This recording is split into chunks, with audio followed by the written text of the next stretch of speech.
You've been in the mapping industry for a number of years. Where do you see architects, designers, and other professionals losing the most time in their workflow? So, yeah, architects and other people in the built environment, they are obviously very busy people. And I think the biggest issue is the interface of some of these mapping sites. So, a lot of them are clunky.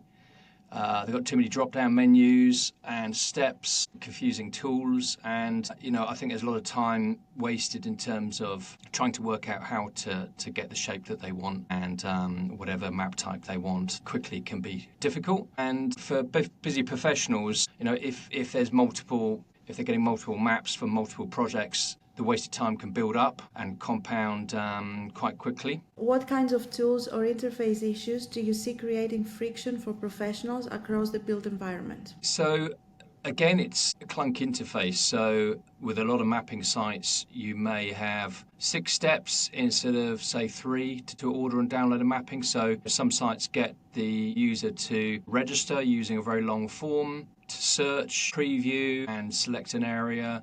And then there may be a second preview to confirm the area that you want, select the format on another screen, and then pay in a couple of steps and download. So some of these sites really draw out the ordering process. Another thing is too many tools and also not setting the default. So it makes sense to store the map type and the format that the customer has ordered and just pre-fill as many fields as possible so that the next time they come to order, they don't have to click as many buttons to get what they want. What happens after downloading data? Are there hidden time costs there too? Yeah, so this is really around the mapping itself. So simple things like the map name. A lot of mapping sites use a complex random map name when what it should be done is that there's something recognizable. So the best thing would be to name the map according to the location that was ordered, whether that's the address or the grid reference, so that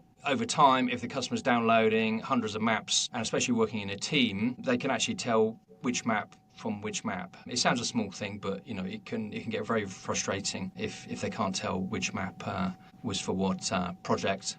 The other thing is the naming convention of the layers and logically grouping together types of layers into the same group so that there's not hundreds of individual layers, they're grouped, and so that when the user comes along and opens the map in the CAD software, it all makes sense and the formatting can be done very easily. How important is data accuracy and freshness in this space? It's critical, actually. Working with out-of-date data can result in some quite significant delays to the project. So, for example, there may be objects and buildings that don't appear on the map which actually exist. And that means that when the map is submitted to the local authority, for example, in a planning application or sent to the client, it might actually get kicked back because of the fact that the data doesn't show actually what's there or what's in the neighbouring property. So it's absolutely critical that the data is up to date. And, these days, the Ordnance Survey is updating on a daily basis, so there's no real excuse that your supplier is updating, for example, on a 6-weekly basis, which is what it used to be provided, the cycle that they used to be provided in. Some platforms charge just to preview data. What impact does that have?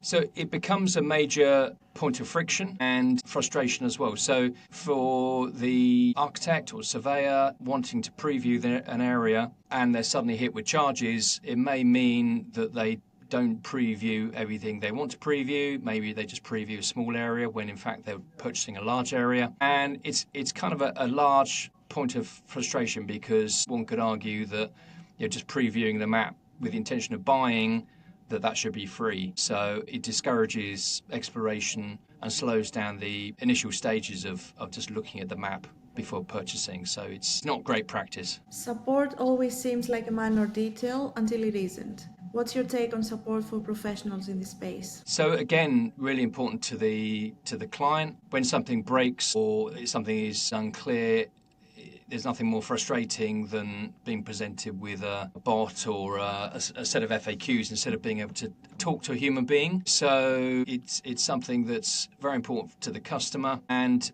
Built environment professionals work to very tight deadlines. When they need the map, they need it right now. They have a project that they need to get completed. So to get that good support, human support that's there either on chat or email or phone, and that understands the technicalities of you trying to use the map in CAD software, for example, is fundamental and very important to professionals in this space.